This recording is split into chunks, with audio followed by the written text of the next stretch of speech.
Pirated SPG. Striktong patnubay at gabay ng magulang ang kailangan. Maaaring may masiselang tema, lengguwahe, karahasan, sexual, horror o droga na hindi angkop sa mga bata.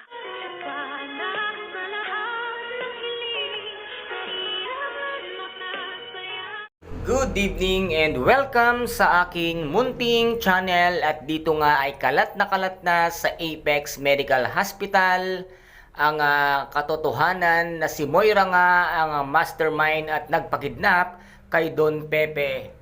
Dahil nga sa pag-amin nitong si Nerissa na si Moira daw ang mastermind sa lahat-lahat ng kalokohan at nangyari kay Don Pepe. Kaya dito nga sa Apex ay narinig na nga nitong dalawang marites na si Nurse Karen at Nurse Ivan, at dito nga ay pinag-uusapan nila na grabe daw ang ginawa nga nitong si demonyitang si Moira, at narinig naman sila nitong ang si Zoe na pinag-uusapan na naman ang kanyang mami Moira, at dito sinabi nga ni Nurse Ivan at Nurse Karen ang katotohanang narinig nila, at nagulat itong si Zoe dahil nga sa sinabi nitong si Nurse Karen at Nurse Ivan na ang mastermind ay si Moira. Pero alam naman nitong si Zoe ang katotohanan, kaya't gulat na gulat nga siya sa mga sinabi ng dalawang marites, kaya bigla siyang umalis at pupuntahan niya na ang kanyang mami. At dito naman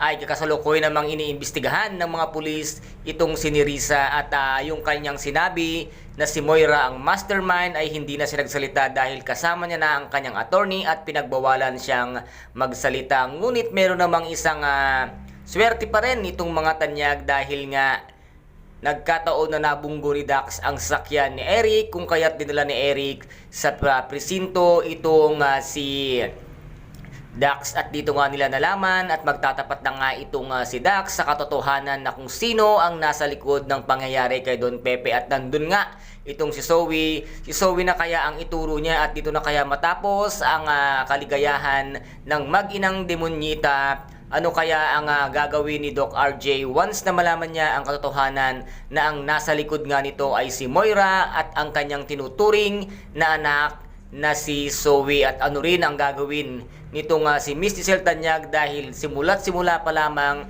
ay alam niya na ang kasabwat nga itong si Zoe, at yun ang katotohanan. Ano rin kaya ang gagawin ni Doktora Annalyn Santos, dahil patuloy niyang ipinagtatanggol nga itong si Zoe na wala nga daw itong kinalaman, at hindi yun magagawa ni Zoe dahil nga isa siyang legit na anak nga ni Doc RJ at legit na apo ni Don Pepe. Pero mali pala ang haka-haka nitong si Doktora Annalyn Santos na ito palang si Zoe ay isa ang tunay na tumulak kay Don Pepe sa bangin, kaya't hanggang ngayon ay wala pa siyang malay at comatose.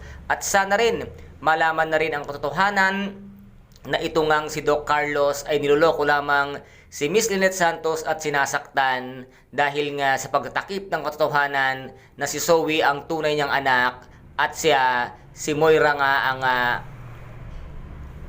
kasabwat sa lahat ng pangyayaring ito. And guys, ito po ang ating pakaabangan bukas dito nga sa Abot Kamay na Pangarap. At kung nagustuhan po ninyo ang aking video for today, paki-subscribe na lamang po ng aking channel, paki-like and share para maging update kayo sa lahat ng gagawin kong video. Maraming salamat po. Ingat, God bless, and bye-bye!